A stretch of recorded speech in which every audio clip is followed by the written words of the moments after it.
Avião com família de Gugu chega ao Brasil nesta quinta-feira. E velório em São Paulo será aberto ao público. O Tribunal de Porto Alegre aumenta a pena do ex-presidente Lula no caso do sítio de Atibaia. Vídeo mostra como foi o atropelamento de ciclistas em rodovia de São Paulo. Dólar bate novo recorde e beneficia exportações. Presidente Bolsonaro aciona a última turbina de hidrelétrica de Belo Monte. E o encantador de leões na savana da África do Sul.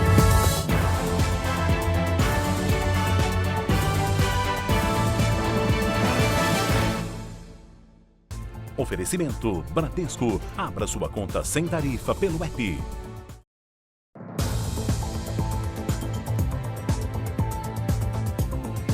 Boa noite. O Jornal da Record começa agora com as informações do traslado ao Brasil do corpo do apresentador Gugu Liberato. A repórter Catarina Hong está no aeroporto de Orlando, de onde saiu há pouco o voo com destino a Campinas, em São Paulo. Vamos até lá ao vivo. Boa noite, Catarina.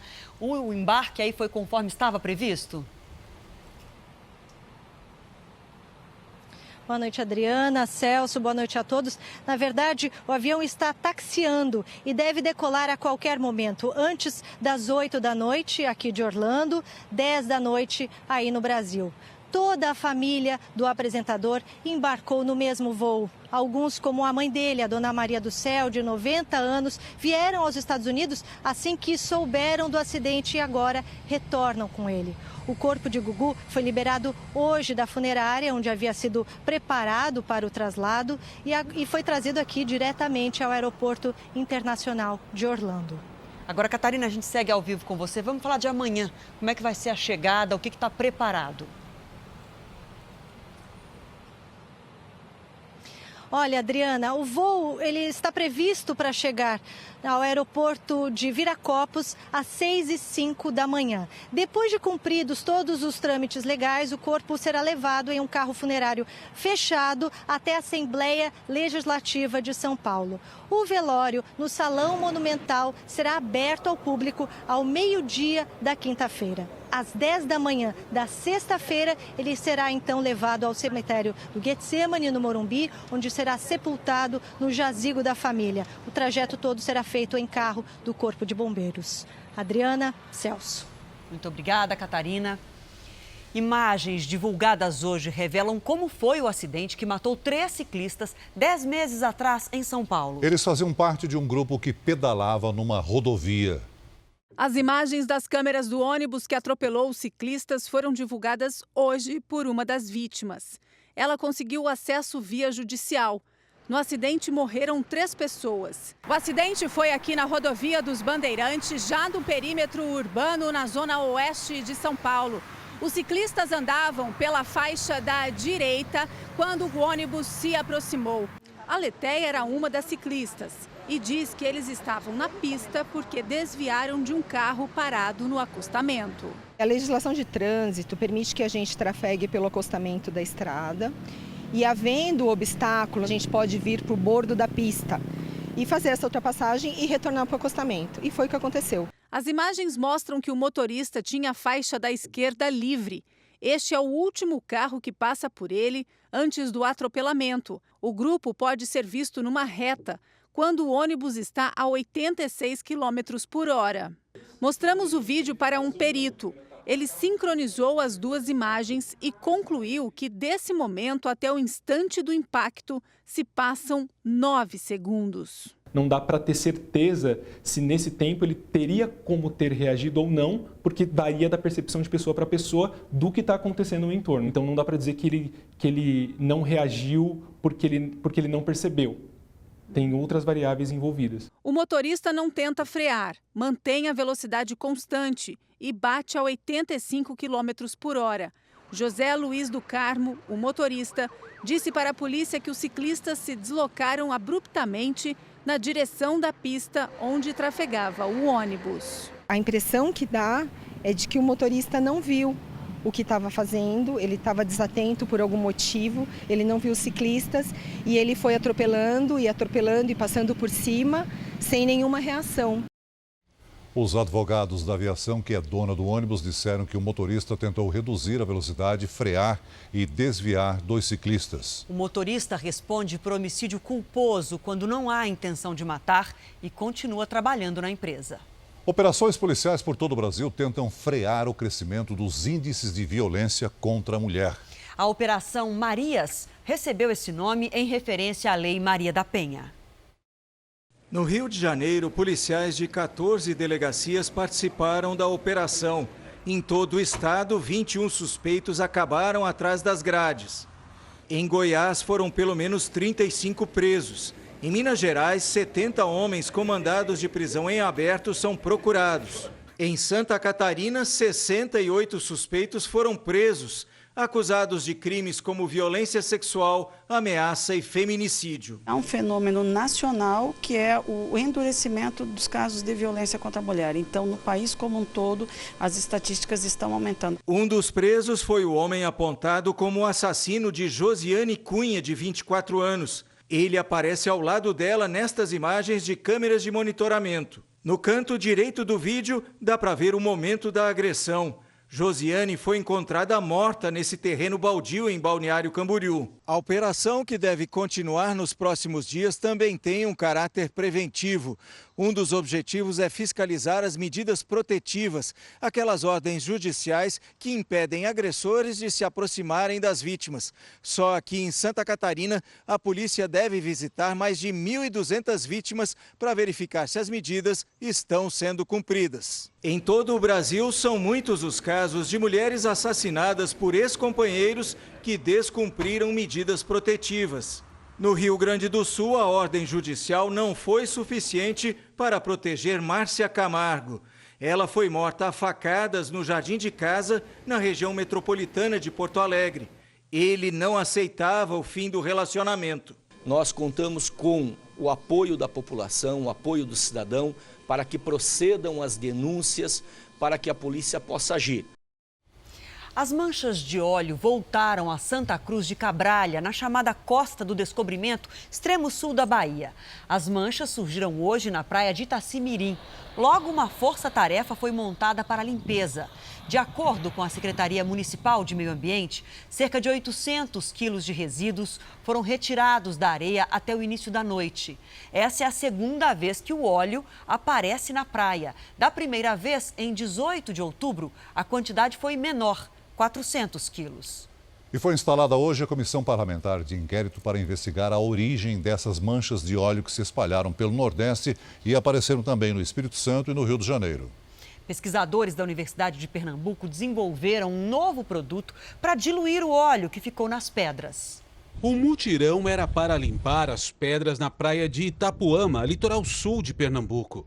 Os próprios pesquisadores botaram a mão na massa com um produto que desenvolveram no Instituto Avançado de Tecnologia e Inovação do Recife, uma instituição privada de pesquisa. O produto é uma espécie de detergente à base de plantas, um biogel para remover o óleo impregnado nas pedras e nos corais. Passou-se o tempo agora, ele agora encrostou mesmo na pedra, a dificuldade está bem maior. Itapuama foi uma das praias mais atingidas. Quando o óleo chegou aqui há um mês, voluntários tentaram uma remoção com as próprias mãos, mas não tiveram sucesso. O grande risco dele são substâncias que ele pode liberar para o ambiente naturalmente e que podem ser absorvidas por animais, por vegetais. O detergente que os pesquisadores trouxeram é capaz de remover 100% do petróleo. O biogel ele atua solubilizando o óleo e facilitando a remoção. E a ação do biogel é imediata. O Instituto produziu em laboratório 80 quilos de biogel, o suficiente para fazer a remoção do óleo apenas na praia de Itapuama. A produção só foi possível graças a uma campanha feita na internet em que os pesquisadores conseguiram arrecadar pouco mais de R$ 700 em doações. Para desenvolver o produto em larga escala, falta verba. Em Pernambuco, mais de 1.500 toneladas foram retiradas das praias. Mas o problema persiste em algumas áreas, principalmente em mangues e em rochas. Hoje, o Ministério da Ciência lançou o programa Ciência no Mar, que que prevê o financiamento de pesquisas relacionadas aos impactos do derramamento de óleo no litoral. O dólar bateu hoje novo recorde e fechou o dia valendo R$ 4,26, com alta de 0,45%. Com isso, em novembro, a moeda americana já acumula alta de 6,2%. O aumento do dólar tem impacto no preço dos combustíveis, nas viagens para o exterior, no valor dos produtos importados ou que levam itens comprados com a moeda americana. Parece ruim por esse lado, mas há setores no campo e na cidade que comemoram essa alta. Ela pode, inclusive, gerar empregos. Para os pecuaristas, o aumento do dólar veio na hora certa. As exportações de carne cresceram 10% de janeiro a outubro, em grande parte para atender o mercado chinês. Com esse aumento de exportações e um câmbio mais forte, os frigoríficos, que são quem nos compram os bois, quando eles exportam, eles têm uma remuneração melhor e acaba pela competição natural entre eles, pagando mais o produtor. O momento também é bom para indústrias exportadoras. Desde 2014, esta empresa faz negócios fora do Brasil. Os produtos à base de pimenta, que saem da cozinha industrial, já são vendidos em 11 países. No ano que vem, a empresa vai participar de 7 feiras internacionais. E com a alta do dólar, os produtos ficam mais baratos lá fora, o que aumenta a chance de conquistar novos clientes em outros países. Pode crescer também o volume de vendas nos mercados para onde a indústria já vinha exportando. Esse dólar só veio a agregar, porque agora somos mais competitivos em preço, tá certo? E também somos mais competitivos em relação, na visão do mercado internacional. Nosso preço está mais barato. Ao mesmo tempo, no mercado interno, os produtos feitos aqui levam vantagem, porque os importados ficam mais caros. Esta economista diz que o câmbio no patamar atual também pode ser um estímulo para investimentos estrangeiros em atividades produtivas no Brasil. O Brasil crescendo mais no ano que vem, e nesse ambiente de reformas, é possível que o investidor olhe para as oportunidades de investimento no Brasil e acabe se sentindo mais atraído, justamente porque em dólar esses investimentos ficam mais baratos. Para a Confederação Nacional da Indústria, a desvalorização do real é positiva para o setor, desde que o câmbio fique estável. As empresas vão vender mais, tanto para exportação como para competir com os importados aqui dentro. Isso, se elas vão aumentar a produção, vão necessitar de mais trabalhadores, vão contratar mais. Isso tem um impacto positivo no emprego. Ao invés de guardar no bolso essa diferença, a gente vai aumentar o volume. Vamos repassar, vamos contratar, vamos ampliar. Eu acho que é isso que a gente precisa. Olha, informação importante para o seu bolso. O Conselho Monetário Nacional aprovou uma resolução que estabelece um limite de 8% ao mês para os juros do cheque especial. Essa medida vale a partir de janeiro de 2020. Segundo o Banco Central, a intenção é reduzir o custo do mecanismo, que é muito usado por pessoas de menor poder aquisitivo. Atualmente, como a gente sabe, não há limite para os juros do cheque especial. O Tribunal Regional Federal da 4ª Região em Porto Alegre manteve a condenação do ex-presidente Lula no caso do sítio de Atibaia e aumentou a pena para 17 anos de prisão. Por unanimidade, a segunda instância da Justiça confirmou a pena de Lula por corrupção e lavagem de dinheiro. A sessão começou às 9 da manhã. No recurso, a defesa de Lula pediu a absolvição do ex-presidente por falta de provas. Em fevereiro deste ano, o ex-presidente foi condenado em primeira instância a 12 anos e 11 meses de prisão por corrupção e lavagem de dinheiro, no caso do sítio em Atibaia.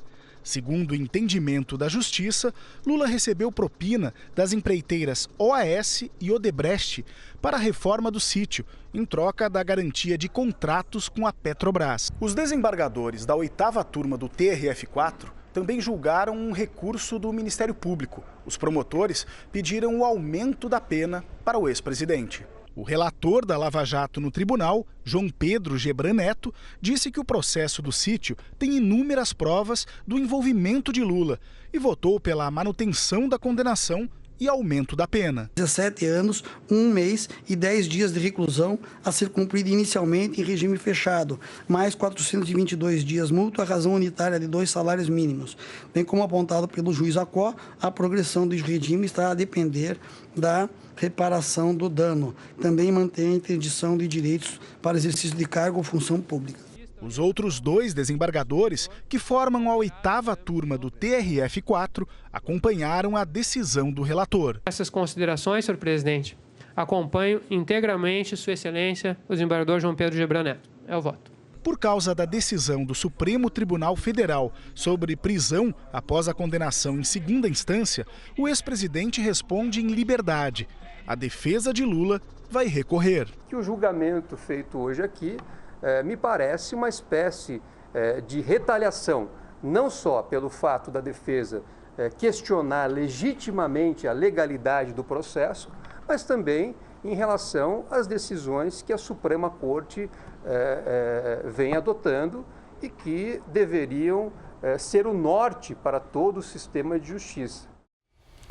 Veja a seguir, a maioria dos ministros do Supremo vota a favor do uso de dados fiscais sigilosos. E ainda hoje, na nossa série especial, o homem que fica sozinho com os leões na África do Sul. Saiba daqui a pouquinho como esta cena termina.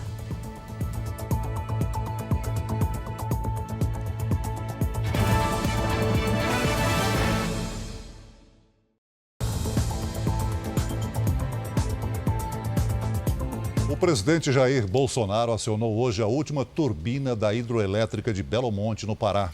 Agora a usina passa a funcionar com 100% da capacidade e vai abastecer 60 milhões de pessoas nas regiões Norte, Nordeste e Sudeste. Pela manhã, em Manaus, onde participou de uma feira de sustentabilidade, o presidente Bolsonaro falou sobre a alta do dólar. Primeiro, eu já falei para vocês, quem entende economia é o Paulo Guedes, está aqui o Pedro Guimarães, está aqui, da Caixa, é o Roberto Campos, do Banco Central, eles que tratam desse assunto. Dei carta branca para eles, o Brasil tem que dar certo. O dólar alto, como está, 4, bem mais de 4 agora, tem pró e tem contra. O presidente Jair Bolsonaro chegou acompanhado do ministro de Minas e Energia, Bento Albuquerque. Ele foi recebido pelo governador do Pará, Helder Barbalho, por prefeitos da região, funcionários da usina e pela banda do Exército. As obras da usina de Belo Monte começaram em 2011. 478 quilômetros quadrados foram alagados e 22 mil pessoas que viviam às margens do rio Xingu tiveram que deixar as casas. O investimento total é de aproximadamente 42 bilhões de reais. Belo Monte agora passa a operar com toda a capacidade. É a terceira maior hidrelétrica do mundo e a maior 100% brasileira. A energia produzida aqui atende 60 milhões de brasileiros nas regiões Norte, Nordeste e Sudeste do país. A usina tem capacidade de preencher 7% do consumo elétrico do país. Esta usina são 18 turbinas, cada uma delas com a potência nominal de 611 megawatts. Eu vou fazer aqui uma analogia apenas para dar até ideia aos senhores da dimensão desse projeto. A usina termonuclear de Angra 1 tem uma potência nominal no Rio de Janeiro de 640 megawatts. Eu arriscaria dizer que nós temos 18 Angra 1. O presidente Jair Bolsonaro aproveitou para conhecer parte da usina, tirou foto com funcionários e retornou a Brasília no final da tarde. O Congresso restabeleceu hoje 7 pontos da lei eleitoral vetados pelo presidente Jair Bolsonaro. As mudanças permitem aumentar a verba que financia as eleições. Mas a sessão foi encerrada por suspeita de erros nas cédulas de votação dos vetos. Na terceira tentativa de votar os vetos presidenciais em uma semana, houve problemas nas cédulas de papel usadas por deputados e senadores e distribuídas pelos partidos. Elas não traziam o resultado do acordo político que previa a derrubada de vetos na Lei de Diretrizes Orçamentárias. O combinado era manter, por exemplo, o dinheiro para o censo demográfico e para a educação. O painel mostrou o contrário. O problema acabou levando ao encerramento da sessão. Isso contamina a votação e, para mim, tem que abrir uma investigação e anular a votação da LDO. O líder do governo no Congresso promete enviar projeto de lei na semana que vem para repor a verba cortada. Até a interrupção da sessão, haviam sido derrubados 6 dos 11 vetos presidenciais sobre diversos temas. Deputados e senadores também começaram começaram hoje a votar a última versão da lei eleitoral e derrubaram alguns dos 45 vetos a trechos deste texto feito pelo Planalto.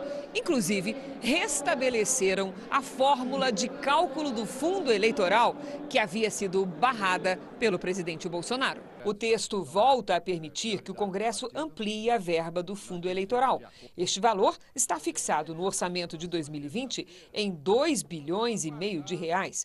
O Executivo defende que a verba não seja aumentada, mas o Congresso tem autonomia para modificar o orçamento, desde que aponte a fonte para ampliar a despesa. A gente precisa ter uma fonte de financiamento de campanhas eleitorais no Brasil, para regularizar o processo. Se esse financiamento público está causando todo esse mal-estar, eu fui contra ele, eu era a favor do privado. Eu acho que é um debate que a gente tem que promover. A executiva do PSL, o ex-partido do presidente Jair Bolsonaro, recomenda a suspensão das atividades partidárias de 14 deputados, entre eles o filho do presidente, Eduardo. A executiva do PSL se reuniu na sede do partido em Brasília. Foram recomendadas as suspensões de 14 parlamentares, entre eles o líder do PSL na Câmara dos Deputados, Eduardo Bolsonaro, e o líder do governo, Major Vitor Hugo. O argumento para a suspensão é o comportamento dos parlamentares que fizeram críticas ao partido e aos dirigentes. O pedido de suspensão será analisado pelo Diretório Nacional do PSL na próxima semana. E a expectativa é pela confirmação das suspensões. Como os fatos são muito claros, né, são recorrentes, então são diversas representações, então eu acho que é muito possível que na reunião do Diretório Nacional seja encaminhado da mesma maneira como o Conselho de Ética Executiva Nacional tem adotado a postura. Os deputados criticam o processo realizado pelo partido. Foi um processo todo eivado aí de vícios, de ilegalidade e inconstitucionalidade. Mas nosso foco agora é para frente. Nós estamos focados aí na construção da aliança pelo Brasil, um partido embrionário, mas que já tem um forte apoio popular. Então, nós estamos voltados para o futuro. Se as suspensões forem confirmadas, os 14 deputados ficam impedidos de participar de qualquer atividade do PSL. Isso significa até que os aliados de Luciano Bivar, presidente da sigla, podem trocar o líder do partido na Câmara dos Deputados, já que passariam a ter as assinaturas da maior parte da bancada apta a atuar pelo partido. A situação deve permitir que seja retirado da função o filho do presidente, o deputado Eduardo Bolsonaro. Desde muito tempo, antes mesmo de muitos fatos terem acontecido, os deputados começaram a ser trocados de comissão sem qualquer tipo de fundamentação, deputados ligados ao presidente Jair Bolsonaro. A gente não quer um partido orientando contra o presidente Bolsonaro. A partir de segunda-feira, nosso encontro é mais cedo. Às 7h45 da noite. Os principais fatos do Brasil e do mundo. Informação com a marca de credibilidade do jornal em que você confia. Agora em um novo horário, de segunda a sábado, às 7h45, logo depois do Cidade Alerta. Jornal da Record. Veja a seguir, a Petrobras reajusta o valor da gasolina nas refinarias e o preço do litro se aproxima dos R$ 5,00. E na nossa série especial, como este homem consegue ficar tão perto dos felinos? Descubra os segredos do encantador de leões.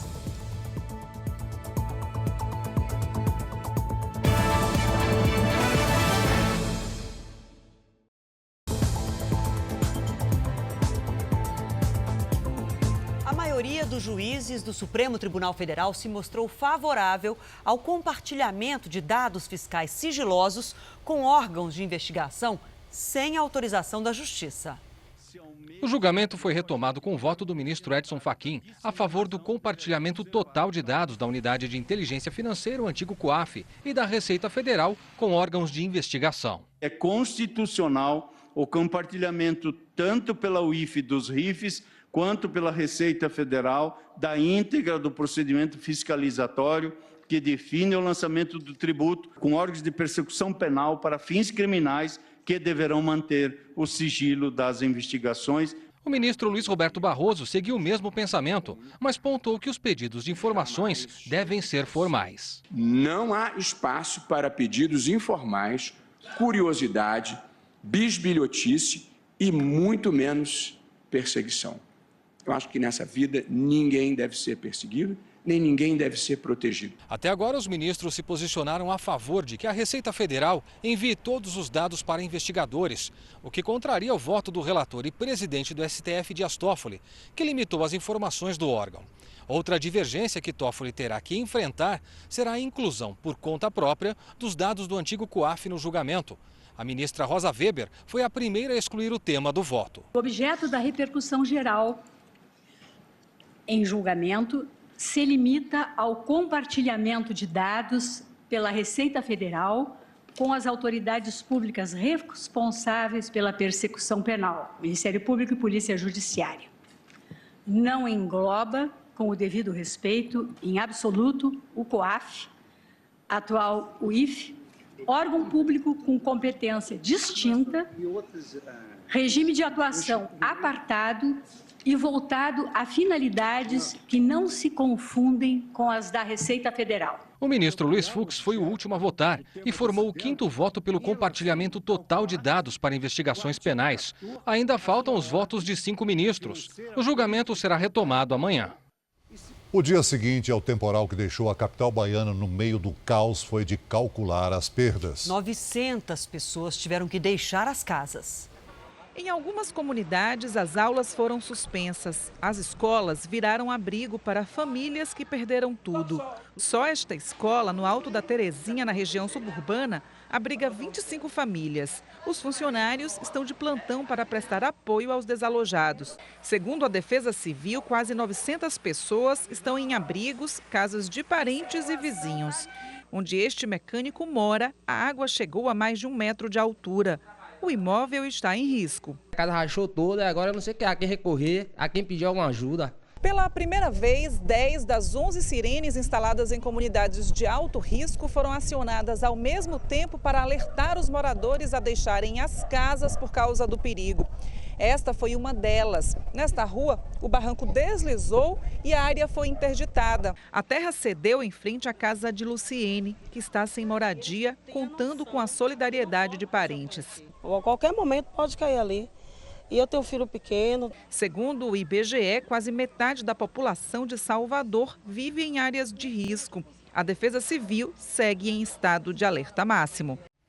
Bom, e depois desse caos aí na capital baiana, choveu forte na região sul do país hoje. O interior do Paraná, por exemplo, registrou em menos de 24 horas o equivalente a 21 dias de chuva. Boa noite para você, Mariana Bispo. Bom, essa chuva também atinge o Sudeste? Boa noite, Adriana. Boa noite a todos que nos acompanham. Essa chuva já chegou em vários pontos do Sudeste, inclusive aqui em São Paulo. A gente recebeu essas imagens do Eric Camargo em Alphaville. Essa nuvem em rolo, em forma de rolo, assustou moradores da região. O fenômeno acontece quando os ventos empurram o ar quente para cima.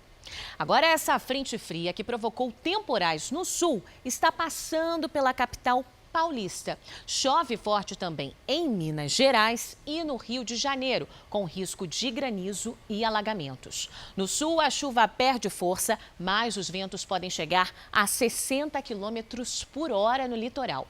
No centro-oeste, do centro-oeste ao norte do país, pancadas a qualquer momento. Sol e nada de chuva de Pernambuco até o norte do Pará, em Santa Catarina e também no Rio Grande do Sul, Adriana. E a gente já volta a falar da Bahia, porque olha só, o Gilberto lá de Salvador quer saber se tem risco de voltar a chover forte por lá, Mariana. Tem sim, Gilberto. Em Salvador, a chuva só para mesmo a partir de sábado. Amanhã faz 30 graus aí. Bom, e agora, olha, é o Eronildo de Teotônio Vilela, em Alagoas, que também quer tempo delivery. Pois é, Eronildo, nada de chuva aí em Alagoas, máxima de 32 graus amanhã. Agora aqui em São Paulo, esfria um pouquinho, viu? Máxima de 22, Adriana, até amanhã. Tá certo, amanhã você volta com outros detalhes. Obrigada. Tchau, tchau. A Petrobras anunciou um reajuste de 4% no preço da gasolina nas refinarias. Nas bombas, o valor do litro da gasolina comum se aproxima dos R$ 5,00 em todo o país. A alta anunciada hoje é a segunda em 10 dias. Somados, os reajustes chegam a quase 7% nas refinarias. Em todo o país, o litro da gasolina passou dos R$ 4,00. Tá mais difícil hoje a gente encher o tanque, porque o valor realmente está muito alto. O preço da gasolina, segundo a Petrobras, é baseado na cotação do petróleo e também do dólar. A valorização da moeda americana dos últimos dias teve forte influência para o aumento. No cálculo do preço da gasolina ainda entram outros fatores, como os impostos estaduais e federais. É a carga tributária que acaba definindo o valor final para o consumidor e faz do Rio de Janeiro o estado com a gasolina mais cara do país.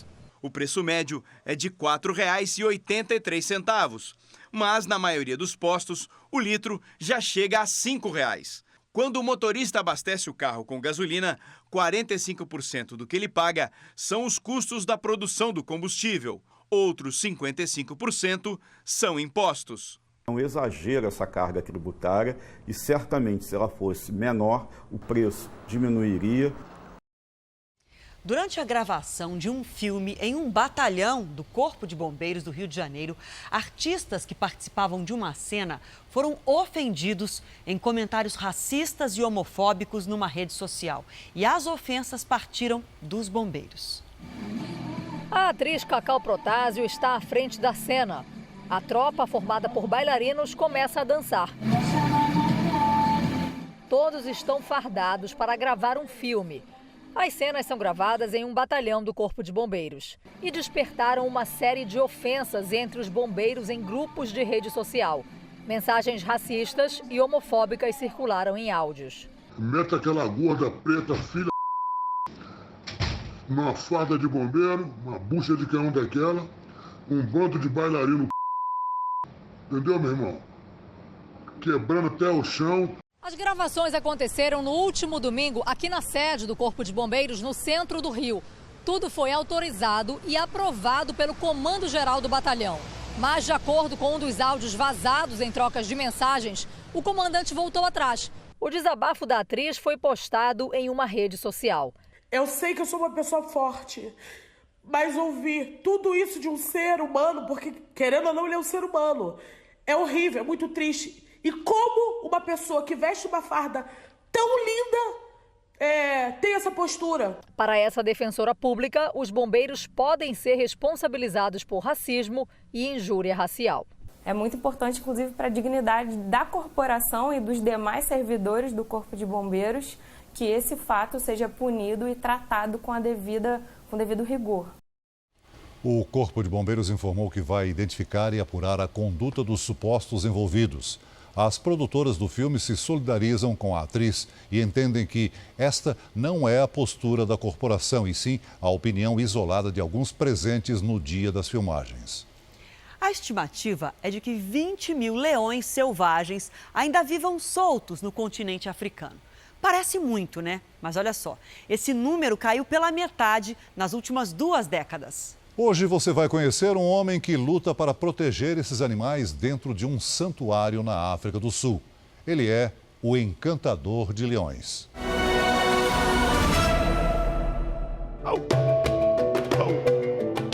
Hello, my girls.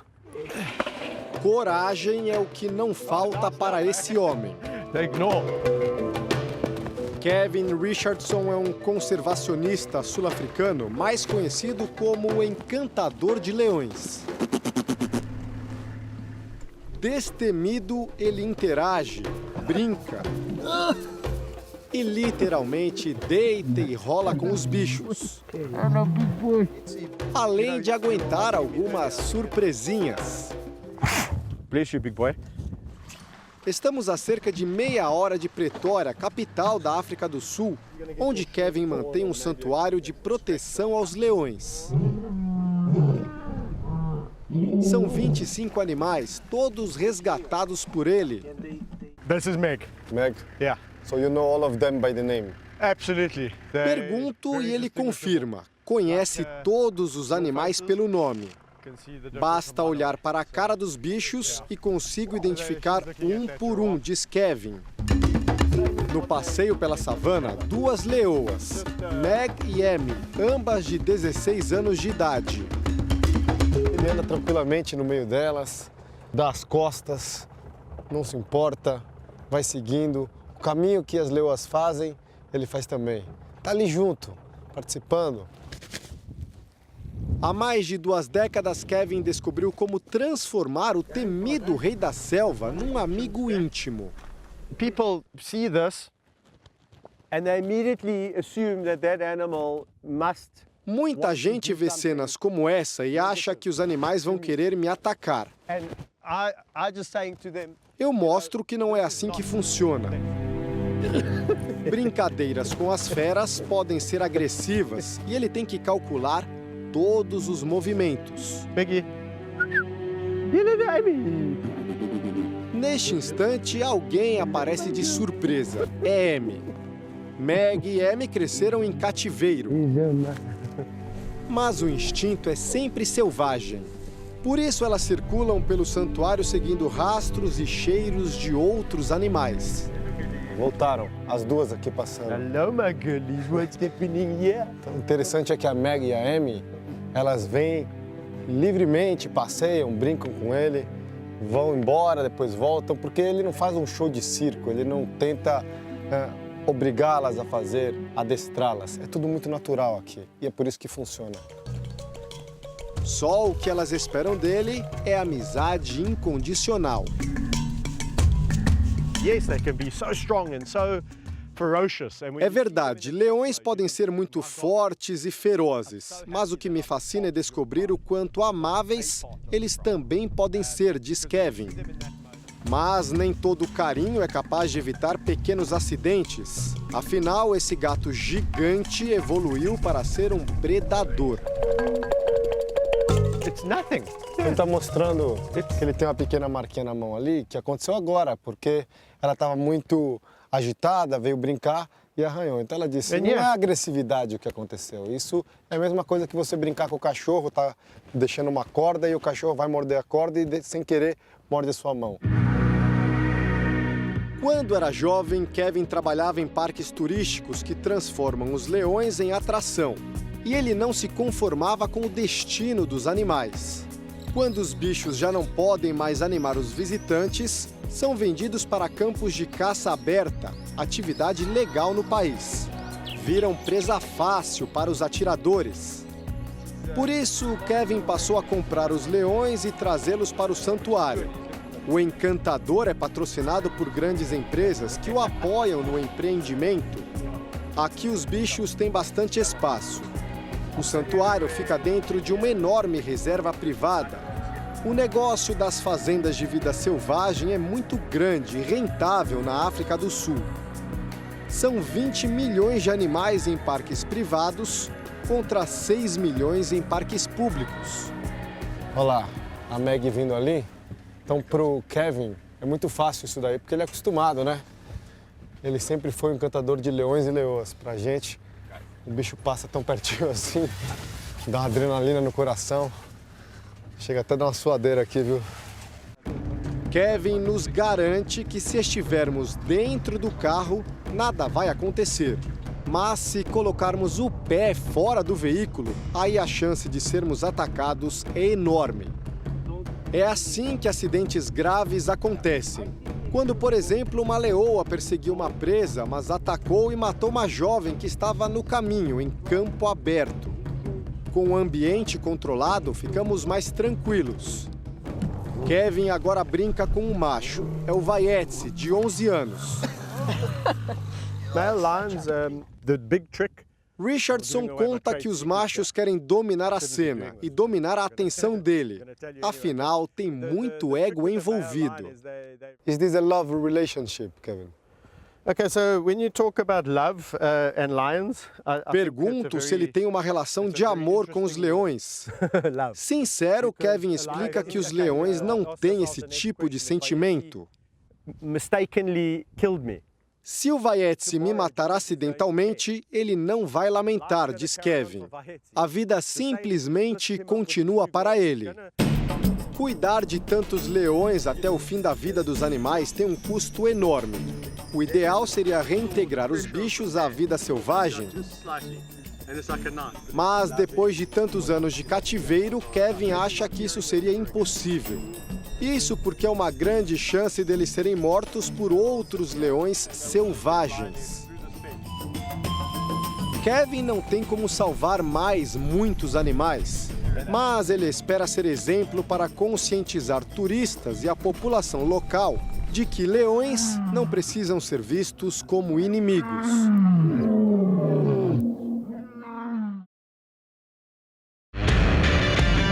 A partir de segunda-feira, nosso encontro é mais cedo. Às 7h45 da noite.